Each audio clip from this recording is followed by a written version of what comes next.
Hello everyone, my name is Brendan Snyder. Thank you so much for joining me and welcome to another episode of New Music Finds, number 56. So this is where I like to collect together all the latest music that I've purchased over the past week and present it to you.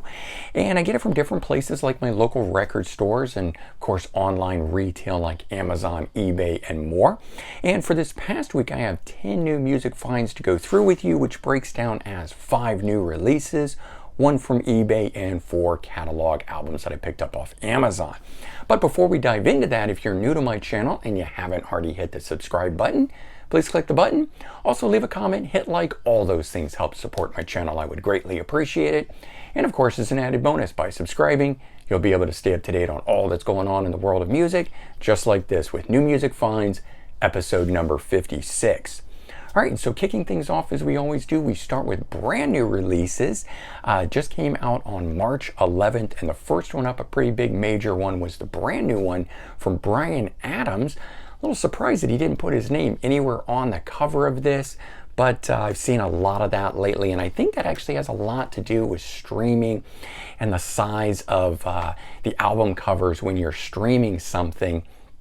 They just choose to go with a graphic as opposed to, the name or whatever. But anyway, the album itself is actually his 16th studio album. The promotion leading up to this talked about it being his 15th studio album. But 1 week before he released this, he released a surprise album, which is the recording of his musical Pretty Woman, where he did all of the vocals and instrumentation and everything himself, and he dropped that album 1 week before on March 4th digitally. No word if that's going to be released as a physical release or not, but of course in the meantime you've got that album to check out and this one here, which is really quite good. I have done a full review for it and we'll leave a link in the description for it. But the album itself, I think, brings back more of the rock to it than his previous album, Shine a Light. That one had much more of the modern pop sensibilities and stuff on it, and this one here is kind of more of a, sort of a bit of a return to form in its style like that. And of course, it also has to do with returning to life after the pandemic, where everything locked down, shut down, and you couldn't just jump in your car and go. And so this album seems to be tailor-made for that. Putting it in your car, driving, it's got a lot of energy and so forth, and is definitely worth checking out.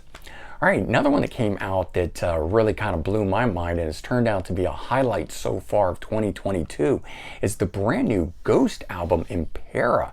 This one here, I won't say I wasn't expecting much from it, but I'm relatively new to the band itself. I liked their last album a lot. This one here, equally as good as Prequel.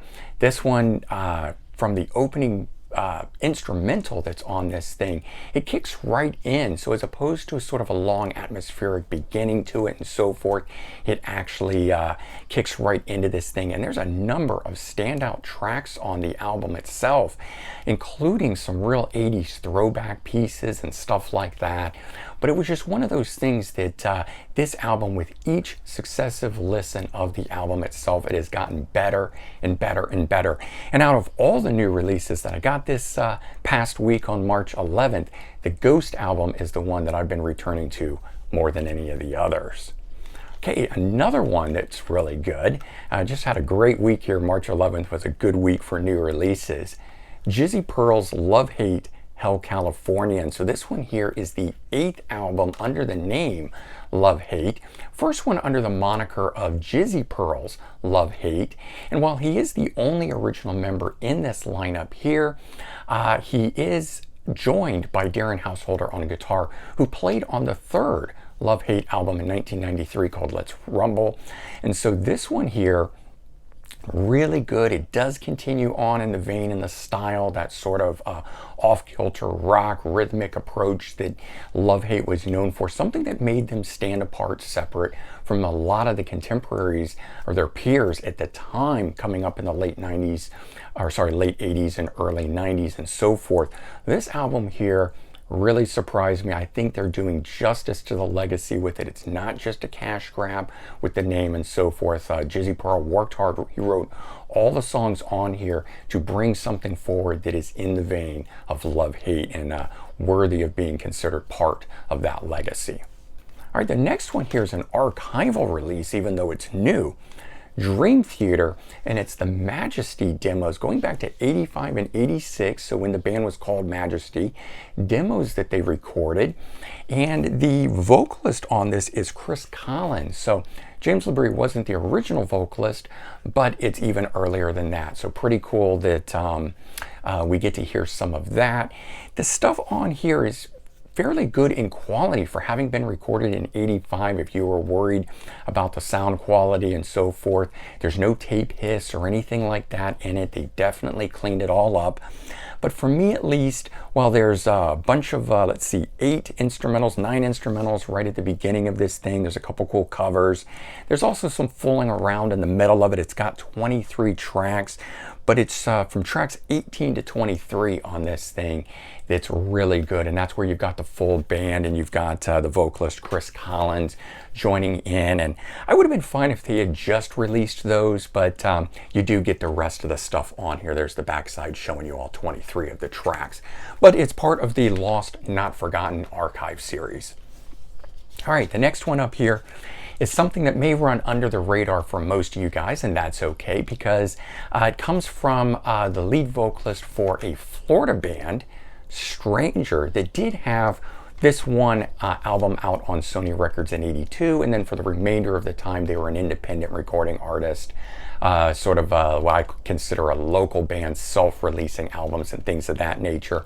But they've continued on for 40 years. It looks like they're hanging things up, not exactly sure. I know they've done sort of a farewell show and stuff like that.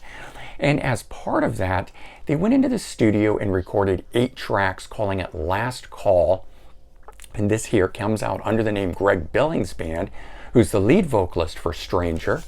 And you get them redoing a bunch of their classic hits, but in the studio. And you know, over the years, like a lot of these bands, they modernized the songs, maybe slowed it down a bit, or, you know, changed the sort of 80s cheesy keyboards into more of just a straight sound kind of a thing.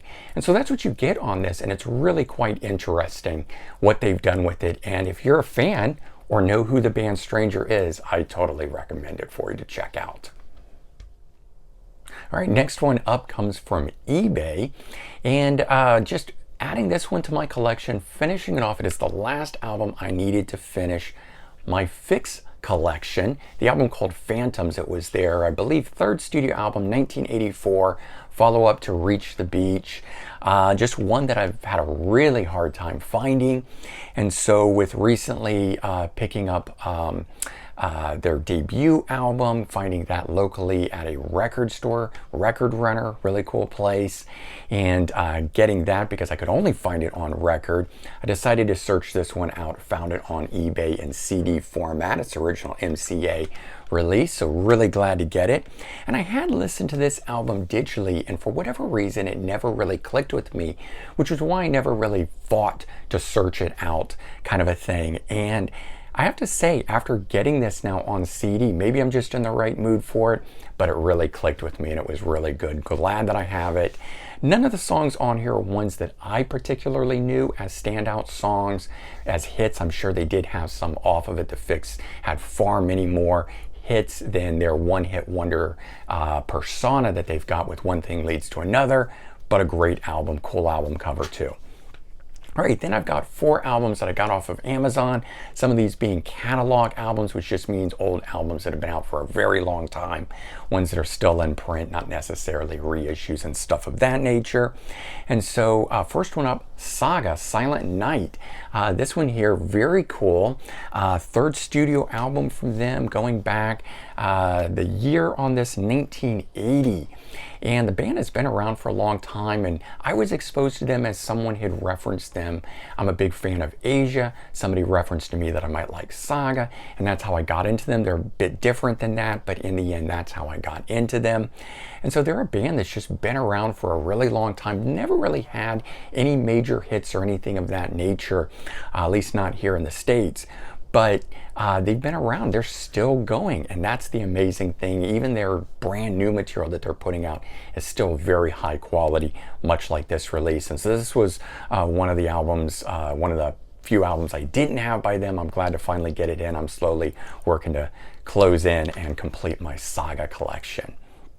All right, band I picked up, Prism, and I had mentioned going to the record store and finding Fix, the debut Fix album, and so that led to me going on eBay to order the Fix album Phantoms, but this one here, Prism. So I had shown a Prism album.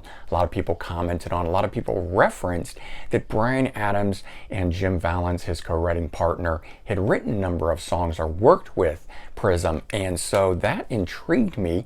And with the brand new Bryan Adams album coming out and whatnot, I was certainly in that frame of mind and whatnot. And a number of those tracks do appear on here. So very cool. And I do own Beat Goes On by I think that's the name of it, the Prism album.